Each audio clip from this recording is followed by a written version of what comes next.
আমি আলমগীর কবির, HR professional. আমার আজকের টপিক হচ্ছে রিক্রুটমেন্ট অ্যান্ড সিলেকশন। আজকালকার দিনে রিক্রুটমেন্ট সিলেকশনকে বলা হয় talent acquisition. Talent acquisition actually talent ম্যানেজমেন্টের একটা পার্ট। আর ট্যালেন্ট ম্যানেজমেন্টটা হচ্ছে একটা এমপ্লয়ির পুরো এমপ্লয়মেন্ট সাইকেলকেই বলা যায় যে ট্যালেন্ট ম্যানেজমেন্টের টোটাল ক্ষেত্র।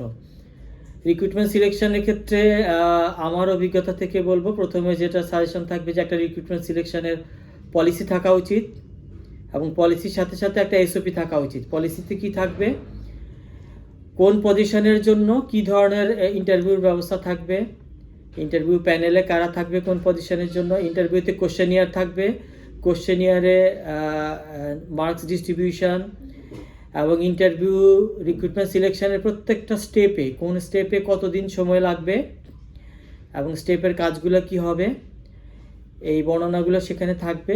একটা পজিশন ফিল আপ করতে কতদিন লাগবে, একটা পজিশনের রেশিও, হ্যাঁ, 1:10, 1:13, সেই প্রতিটা পজিশনের জন্য সিভি কালেকশনের রেশিওটা থাকবে।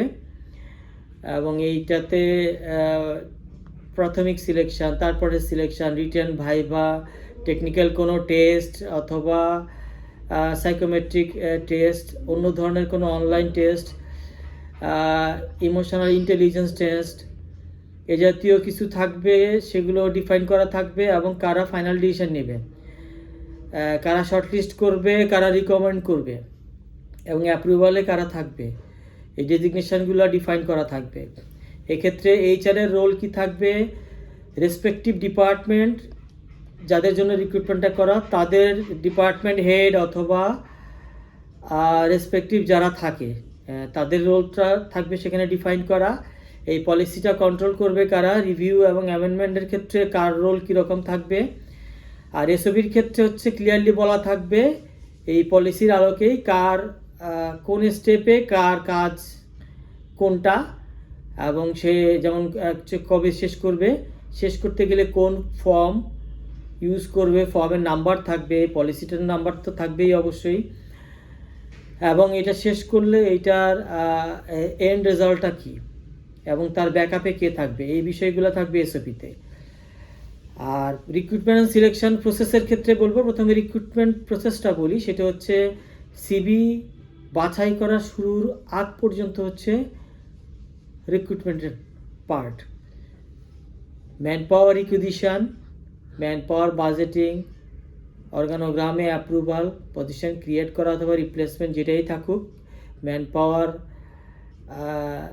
অ্যাপ্রুভালে অর্গানোগ্রাম সহ সেগুলোতে দেখানো লাগবে এটা।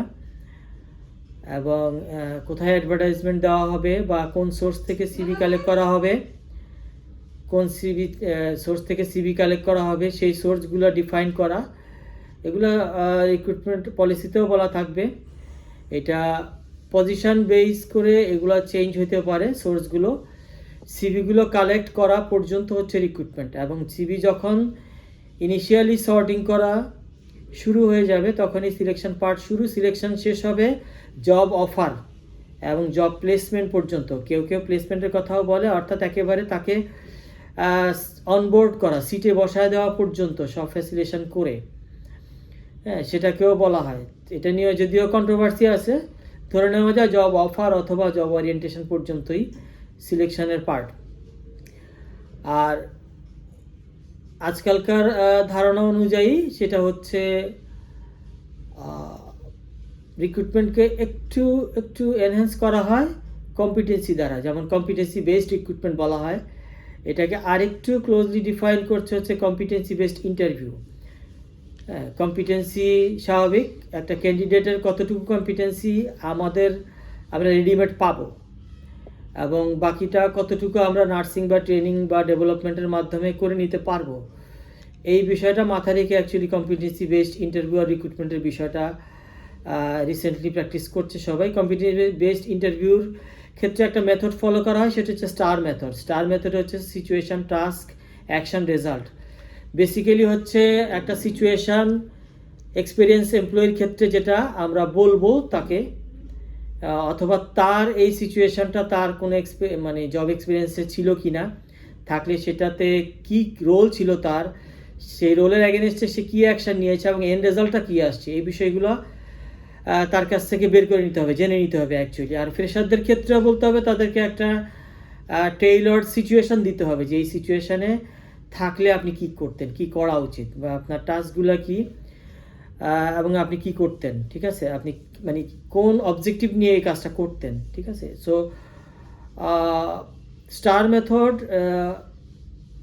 আপনার এক্সপিরিয়েন্সড এবং ফ্রেশার দুধের ক্ষেত্রেই অ্যাপ্লাই করা যাবে, বাট এক্সপিরিয়েন্সডের ক্ষেত্রে একটু বেশি অ্যাপ্লাই করা যাবে, বেশি অ্যাকুরেটলি তাদের কাছ থেকে এক্স্যাক্ট আমরা যেটা চাই সেটা আসলে বের করে আনা পসিবল।